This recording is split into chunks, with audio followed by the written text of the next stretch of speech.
What kind of person tells a teacher in a wheelchair she's unfit to educate children? The question hung in the air like a storm cloud over Lincoln High School's bustling hallway.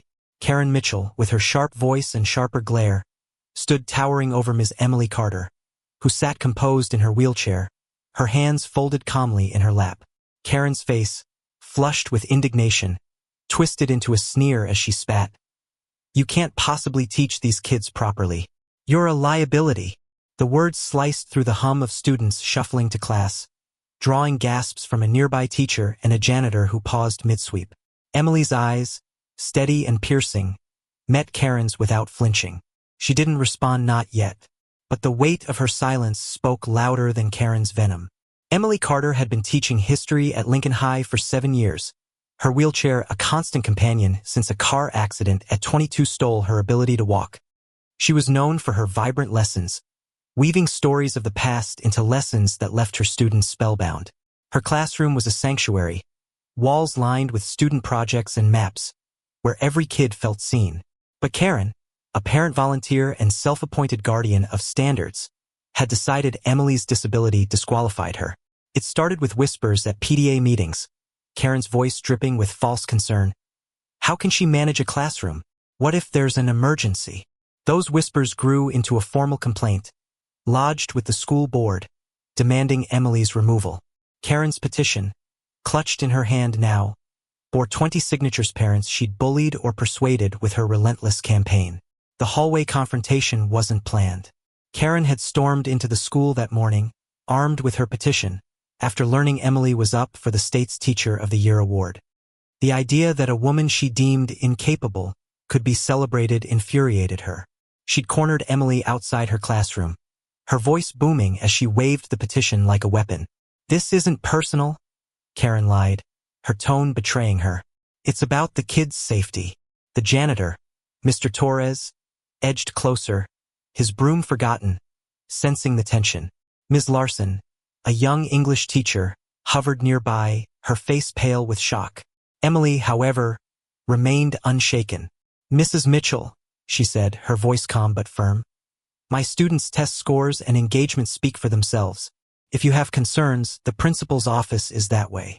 Karen's eyes narrowed, unaccustomed to being challenged. The truth began to unravel in the days that followed. Karen's campaign wasn't about safety, it was personal. Years ago, Emily had taught Karen's son, Tyler, a quiet boy who struggled with history. Emily had pushed him to excel, refusing to let him coast. Tyler thrived, earning his first A, but Karen resented the effort it demanded of him. She saw Emily's high standards as an attack, her disability an easy target. Karen's complaint to the board claimed Emily's wheelchair posed a risk in emergencies, ignoring the school's accessibility protocols and Emily's perfect safety record. The petition signatures, it turned out, were coerced parents pressured at soccer games or guilt over coffee. One parent, Mrs. Patel, admitted she'd signed without reading, swayed by Karen's theatrics. Another, Mr. Hayes, withdrew his support when he learned the truth, calling Karen's tactics vindictive. Emily, meanwhile, didn't fight back with anger. She fought with facts.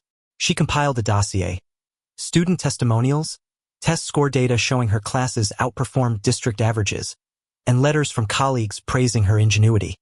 She presented it to Principal Nguyen, a no-nonsense woman who'd long admired Emily's grit. Nguyen called a board meeting to address Karen's complaint, and Emily prepared to face her accuser. But a twist was brewing, one that would shift the ground beneath Karen's feet. Unknown to her, Tyler, now a senior, had been watching his mother's crusade with growing unease. He'd always admired Ms. Carter, crediting her for his love of history. When he overheard Karen bragging about taking down Emily, something snapped. Tyler decided to act, setting the stage for a reckoning no one saw coming. The boardroom was a pressure cooker, its long oak table surrounded by stern faces. Karen sat at one end, her petition spread before her like a battle map, her confidence unshaken. Emily wheeled in, her dossier neatly stacked, her expression serene but resolute. Principal Nguyen opened the meeting, her voice cutting through the tension. "We're here to address Mrs. Mitchell's concerns about Ms. Carter's ability to teach. Let's keep this civil." Karen launched into her spiel, her voice rising with rehearsed outrage. A teacher in a wheelchair can't evacuate a classroom in a fire. She can't discipline rowdy kids. She's a risk. Her words were sharp, but the board members' faces remained impassive. Emily responded, her tone measured, presenting her data.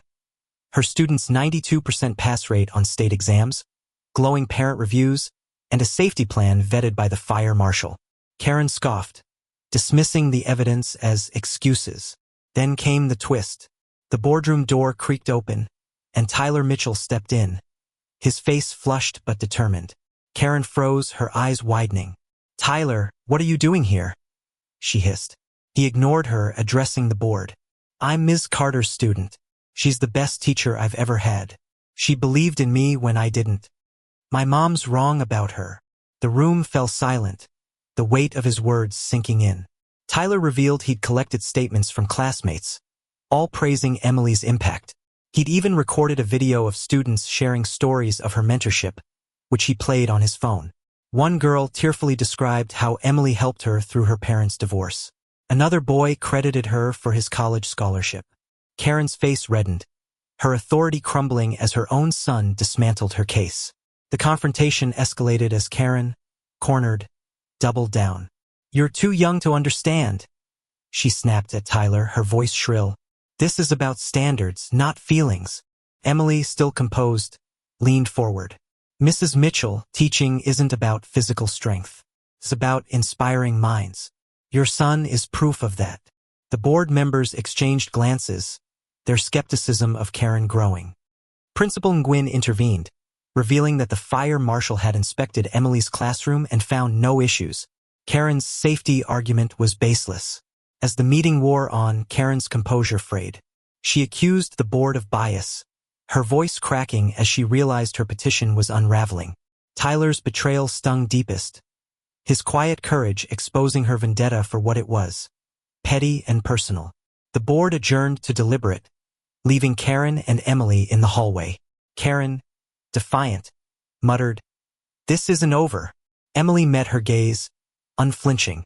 "It never was about me, was it?" she said softly. Karen stormed off, her heels clicking against the tile. Back in the boardroom, the truth solidified. Parents who'd signed the petition began retracting their support, embarrassed by Karen's manipulation. Mrs. Patel called to apologize, admitting she'd been pressured. Mr. Hayes emailed the board, praising Emily's dedication. The community was rallying, not behind Karen's crusade, but around Emily's quiet strength. Tyler's video spread among students, sparking a grassroots campaign with hashtags like Stand with MS Carter. The tide was turning, but Karen wasn't done fighting. She was plotting her next move, blind to the storm she'd unleashed.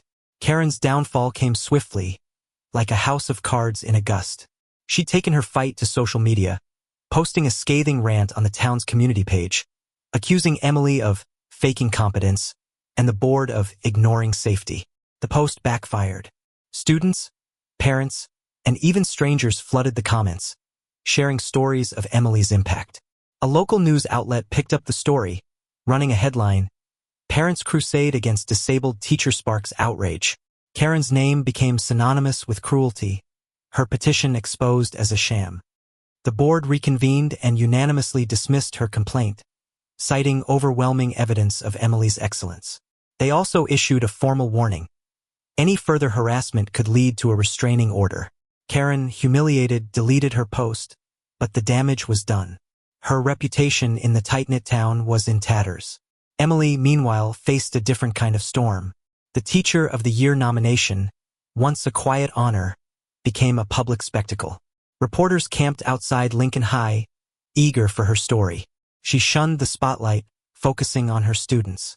But the community wouldn't let her fade. At the state ceremony, Emily wheeled onto the stage to accept the award, her students cheering wildly from the audience. Tyler stood among them, his eyes shining with pride. The governor, presenting the award, called Emily a testament to resilience and heart. Her acceptance speech was brief but powerful. "Teaching isn't about what you can't do. It's about what you give. My students give me purpose every day." The crowd rose in a standing ovation, tears streaking down faces. Karen faced consequences beyond embarrassment. The school board, citing her harassment, barred her from volunteering. A local lawyer, moved by Emily's story, offered pro bono services to ensure Karen's actions were scrutinized. Evidence surfaced that Karen had violated school policy by intimidating parents, leading to a formal complaint filed with the district. Whispers of a defamation lawsuit loomed, though Emily, ever gracious, declined to pursue it. "I want to teach, not fight," she told Principal Nguyen. Karen, once a domineering presence, became a pariah, her influence erased. Tyler, now estranged from his mother's bitterness, began visiting Emily's classroom after school, eager to learn more. The story of Emily Carter spread beyond the state, inspiring educators nationwide. Her classroom became a pilgrimage site for teachers seeking her methods, her warmth. She started a mentorship program for disabled educators, sharing strategies to navigate bias. Her students, emboldened by her example, launched a disability awareness club, with Tyler as its first president. The hashtag #StandWithMSCarter trended for weeks, a beacon of hope in a world quick to judge. Emily's legacy wasn't just her award, it was the lives she transformed, the minds she ignited. As for Karen, she moved away, her name a cautionary tale whispered at PTA meetings. The chalkboard in Lincoln High's hallway, once scrawled with her cruel claim, now bore a new message in bright chalk: "MS. Carter, our hero." Emily, wiping it clean, smiled and rolled back to her classroom, ready for the next lesson.